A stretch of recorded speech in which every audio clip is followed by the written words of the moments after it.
पश्चिम बंगाल के राज्यपाल आर.एन. रवि जी, यहाँ के ऊर्जावान मुख्यमंत्री Shubhendu Adhikari ji, chief of naval staff Krishna Swaminathan ji, उपस्थित देवी और सज्जनों, आज का दिन कई मायनों में विशेष है। आज पूरी दुनिया अंतर्राष्ट्रीय योग दिवस मना रही है। मुझे प्रसन्नता है कि इसी अवसर पर मुझे बंगाल की इस महान भूमि पर आने का अवसर मिला। यह वह भूमि है जिसने भारत के विचारों को नई दिशा दी है, जिसने भारत के पुनर्जागरण को गति दी है और जिसने सदियों तक भारत को समुद्र के रास्ते से दुनिया से जोड़ा है। आज इसी धरती पर आत्मनिर्भर भारत, सुरक्षित भारत और विकसित भारत से जुड़ा एक महत्वपूर्ण कार्यक्रम हो रहा है।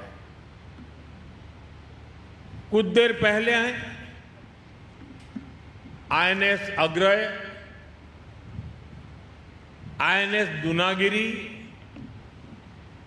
और आईएनएस संशोधक को भारतीय नौसेना में शामिल किया गया है। वैसे आज 21 जून को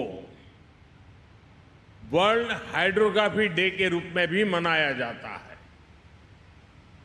और ये बहुत ही अद्भुत संयोग है कि आज के दिन हमने भारत का सबसे एडवांस हाइड्रोग्राफी जहाज आईएनएस संशोधक कमीशन किया है।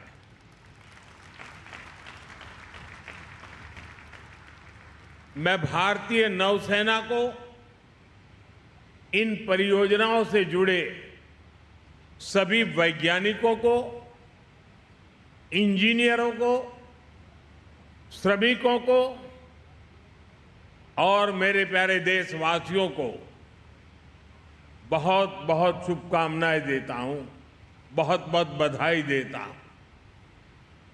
साथियों, दुनिया गवाह है कि मैरीटाइम क्षमता के बिना कोई भी राष्ट्र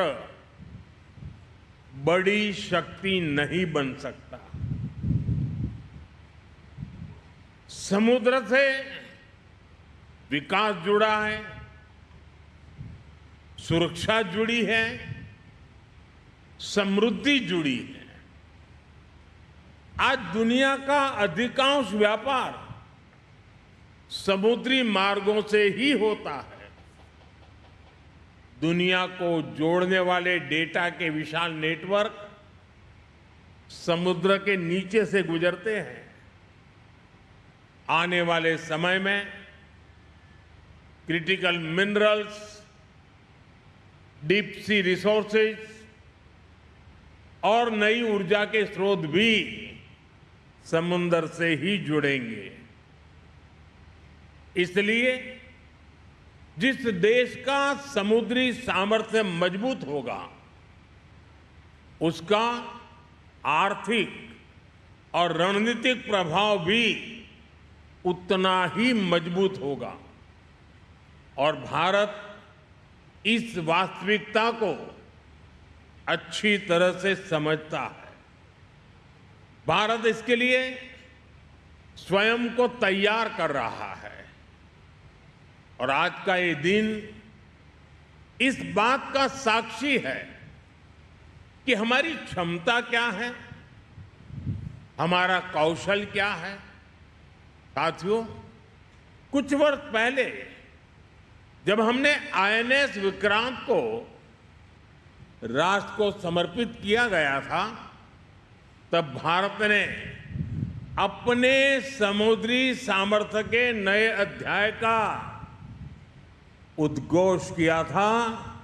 विश्व भर के सामने हमारे सामर्थ्य का वो उद्घोष था।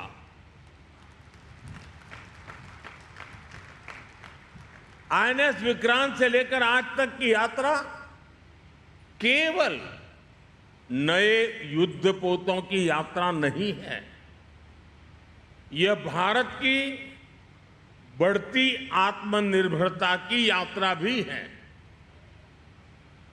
आज आईएनएस अग्रय, आईएनएस दुनागिरी और आईएनएस संशोधक उसी यात्रा को नई गति दे रहे हैं।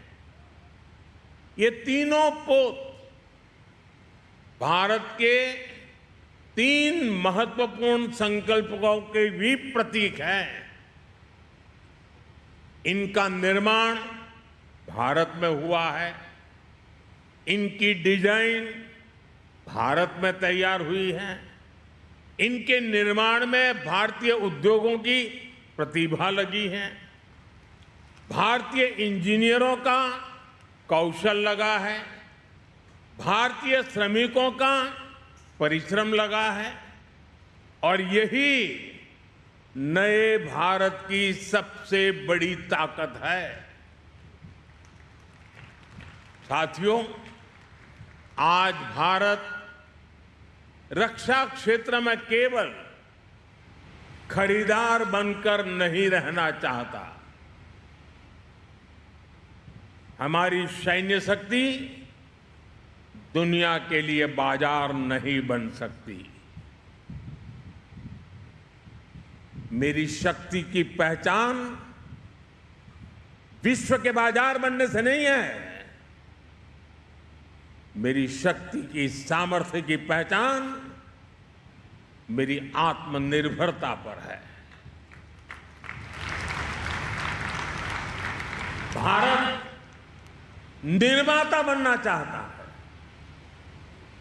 और जिस दिन निर्माता होंगे ना, उस दिन हम निर्णायक भी होंगे।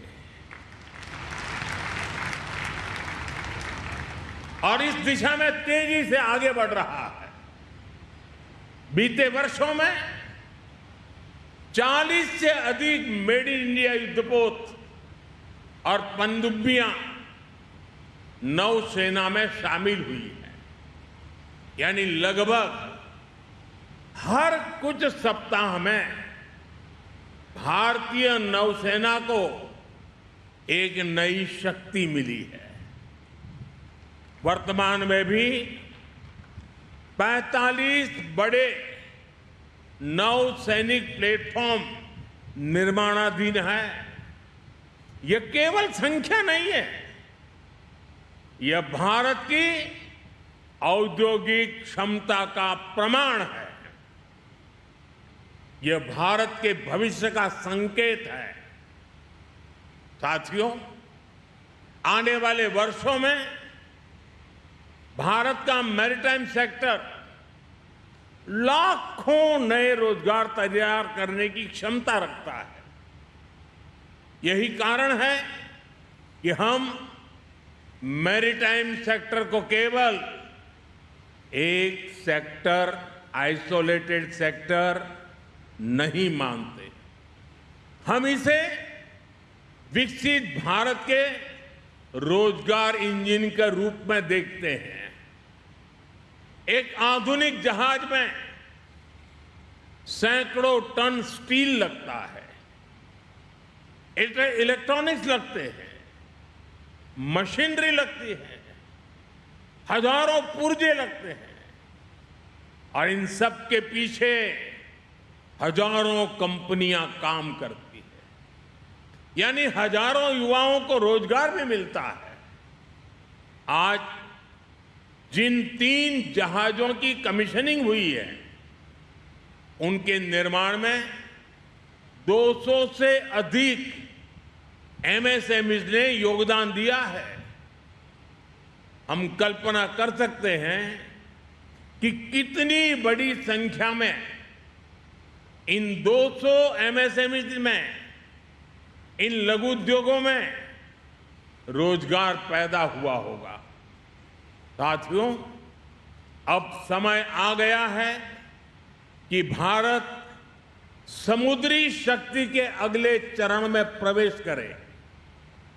इसलिए भारत ने शिप बिल्डिंग के क्षेत्र के लिए एक नई दृष्टि के साथ आगे बढ़ना शुरू किया है।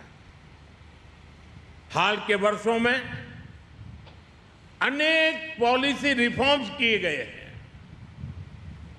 घरेलू निर्माण क्षमता बढ़ाने के लिए विशेष कदम उठाए गए हैं और ship building, ship repair, ship recycling तथा एमआरओ को एक बड़े राष्ट्रीय मिशन के रूप में देखा जा रहा है।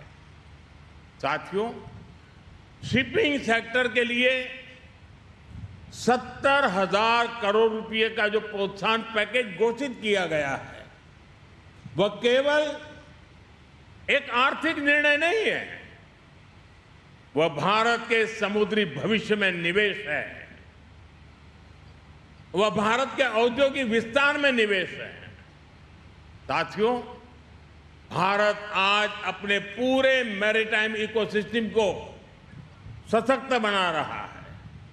इसलिए आज भारत अपने बंदरगाहों का आधुनिकीकरण कर रहा है, नई क्षमता तैयार कर रहा है, नई कनेक्टिविटी बना रहा है, नदी जलमार्गों का विस्तार कर रहा है, मल्टी मॉडल लॉजिस्टिक नेटवर्क विकसित कर रहा है।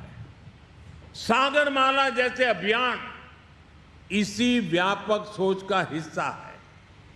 इससे व्यापार की लागत कम हो रही है, उद्योगों को नई गति मिल रही है और तटीय क्षेत्रों में नए अवसर बन रहे हैं।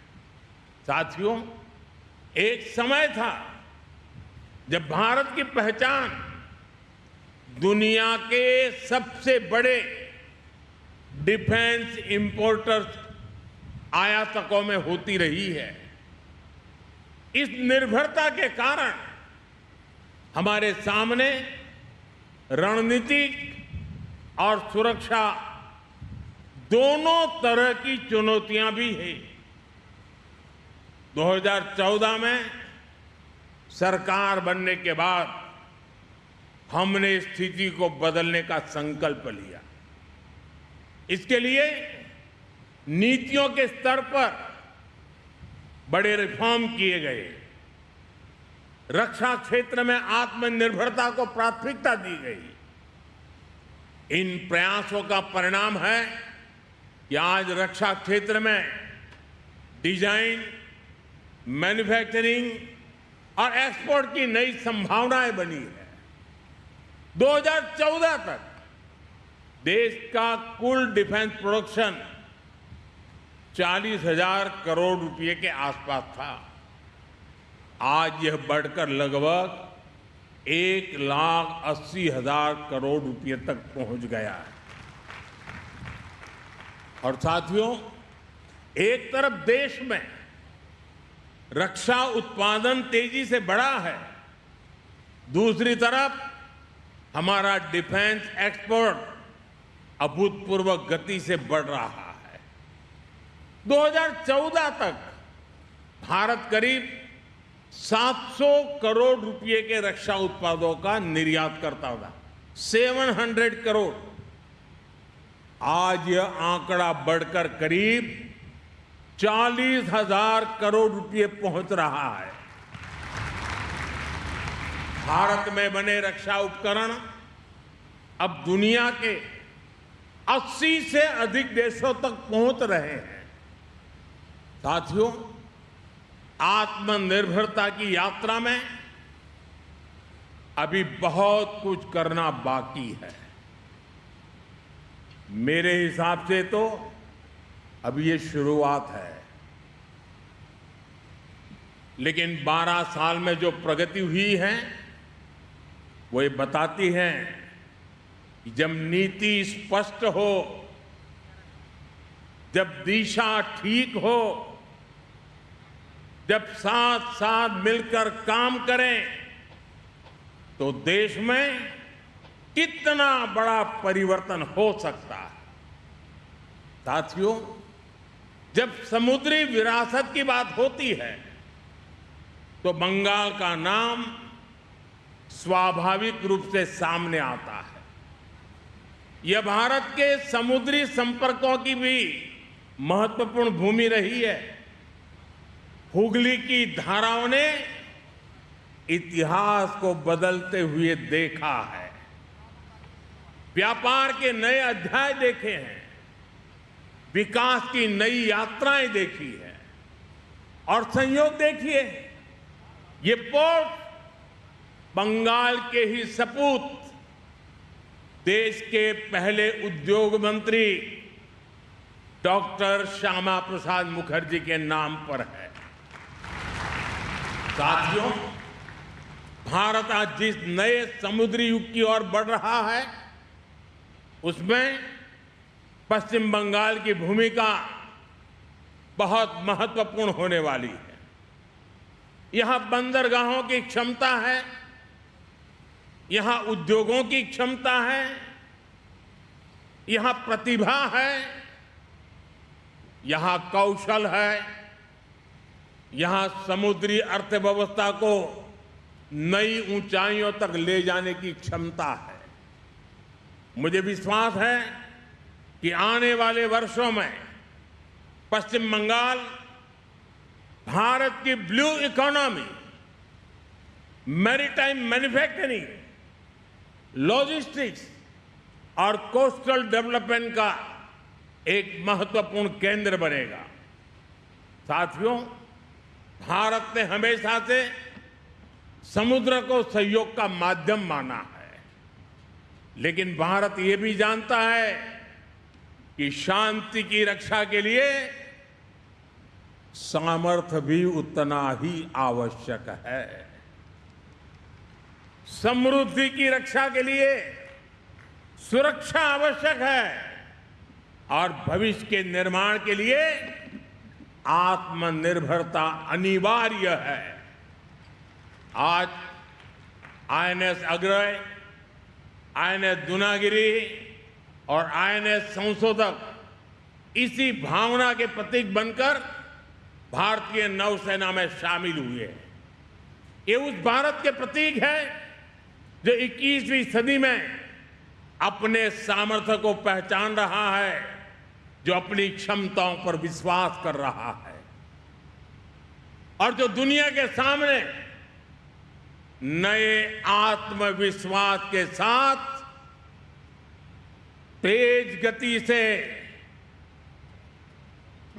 ऊर्जा से भरे हुए संकल्प के साथ निरंतर आगे बढ़ रहा है।